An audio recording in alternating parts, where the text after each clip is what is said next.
A guy asked me about 2 months ago, he said, E.T., if there's one mistake you've made, what's that one mistake you made? I said, I'm gonna be honest with you. My values are not in alignment with my dreams.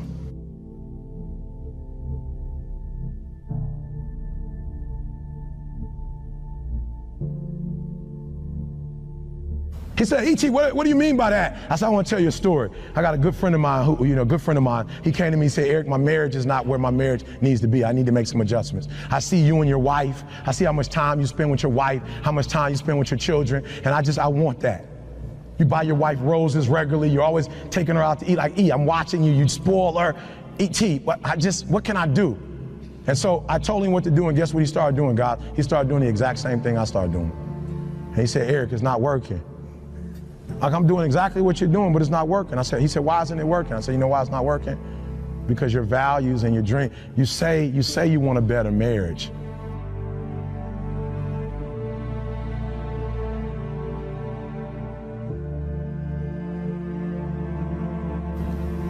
But I told you need to iron your wife's clothes. You know what he told me? After a while, he said, I'm gonna be honest with you, Eric.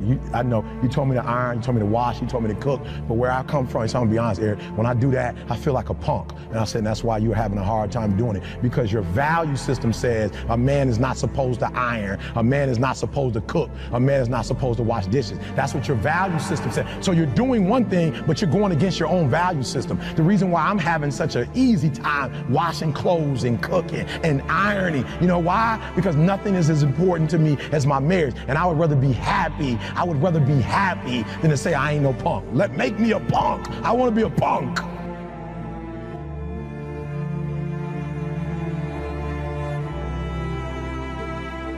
You got the same operating system you had since 1995. You don't think any different. You don't speak any different. You're the exact same person you were in 2010.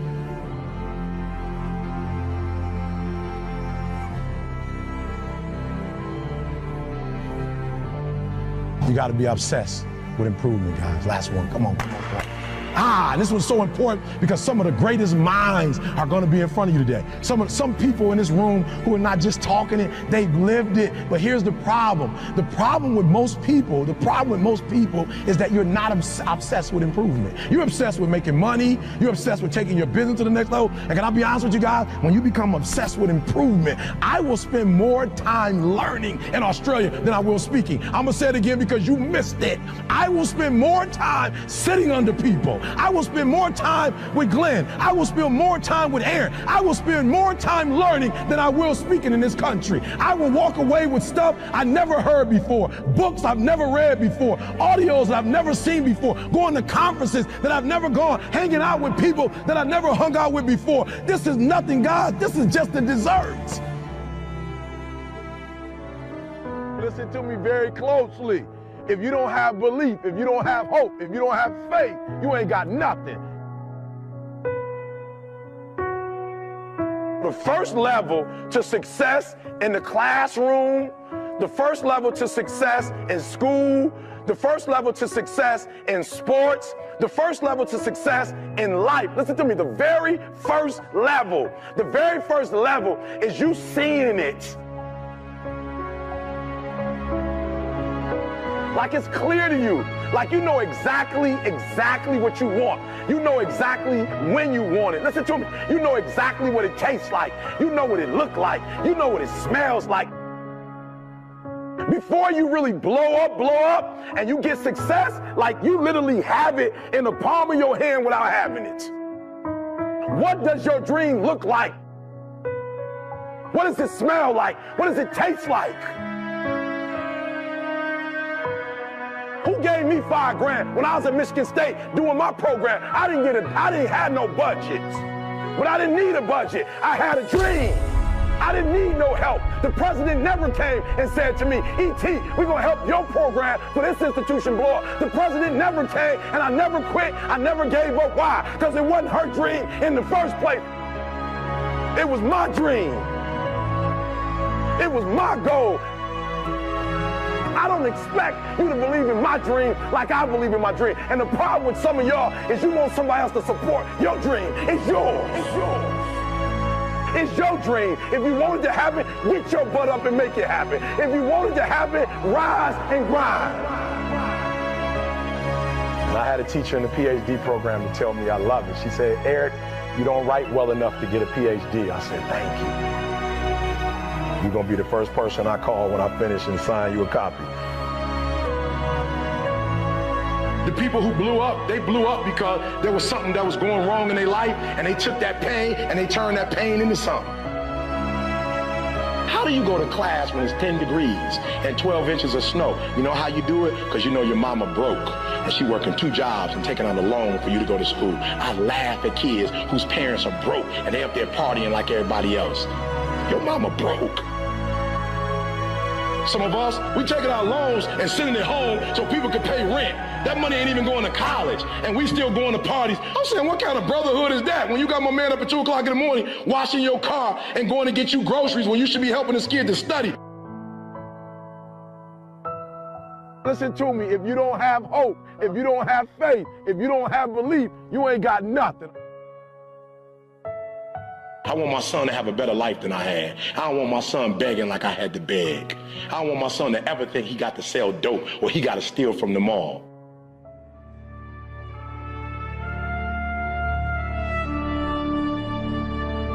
Absolutely nothing you can't accomplish. Nothing, I don't care tests, I don't care what it is. Whatever you're going through in your life, you should feel like you could beat it, all right? The day you become content,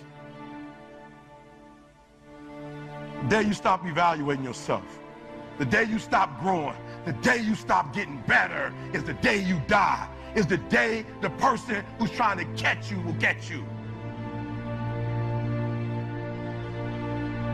If you're not where you want to be, it's because you're not who you need to be right now. And dreaming and hoping is not going to change your situation. I'm not saying there's anything wrong with dreaming. We'll talk about that. I'm not talking about, not having a vision. You need to have a vision. But listen to me. You are where you are because of who you are. And if you're going to get somewhere else, you're going to have to change. You can be, you can have, you can do whatever you want, but you're going to have to free yourself and stop being a victim and waiting for somebody else to open up an opportunity for you, to open up that door for you to do for you. If you don't do for yourself, I apologize. I apologize. I wish they would man up and tell you what they need to tell you. Your boss would say they're sorry. Whoever owes you an apology, but trust me, you might die and never get one. And if you're waiting on that, you might be in a hostage situation for the rest of your life.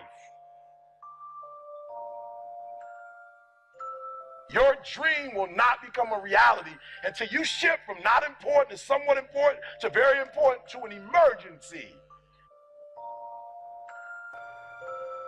You hear me? Some of you have been knocked out by life and you got up and saw the blood and he hit me. Sometimes in life you have to hit back.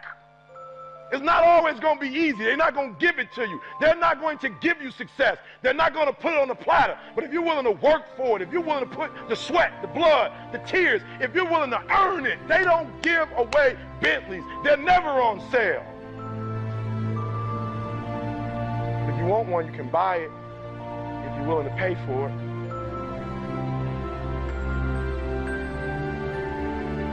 Some of you, your success has messed you up. You're so successful now, you soft. Your success has not benefited you. You've not grown as a result of being successful. You've lost your bite. You're not hungry anymore. Your success is damaging you. Every time you come up to a challenge, you quit, you surrender, you give up, you give in. Every single thing I go through, I remember I was homeless and I draw from it. Every single time I'm going through pain, I remember that I've gone through pain since I was a kid. I draw from it. Recycle your pain. Get something from it. You're already in pain. Use it. Do something with it. Allow it to take you to the next level. Allow your pain to push you to greatness. I challenge you. I challenge you. I challenge you to be the best you can be. Greatness is about making things better. Greatness is about getting better. When we were kids, Granny used to say, good, better, best. Never let it rest until your good is better and your better is best. So for me, greatness is about nobody knows Eric Thomas. Nobody knows what I'm capable of. But I know what I'm capable of and getting better every single day. never settling, never saying, well, I got a PhD, so I'm finished. You know, I've got a few videos that went viral. Most people have never done that. I'm doing good. I wrote 3 books. I'm good. No, Eric, you know at the end of the day, when you lay your head down to sleep, you know when you've given your best. You know when you've gotten better. And greatness is challenging the today you and the future you, saying you can get better. If you're grinding on Monday, grinding on Tuesday, grinding on Wednesday, if you're grinding 6, 7 days a week for a span of 5 or 6 years, something's got to come out of that. And I think if we would spend more time on what's my goal, you know, meaning what do I need to accomplish in this day to live this lifestyle, and you go after it. And I'm not saying you shouldn't have goals. I just think that goals for people is too high on the priority list. And I think what should be on the priority list is going to bed so you can wake up the next day and you can grind it out.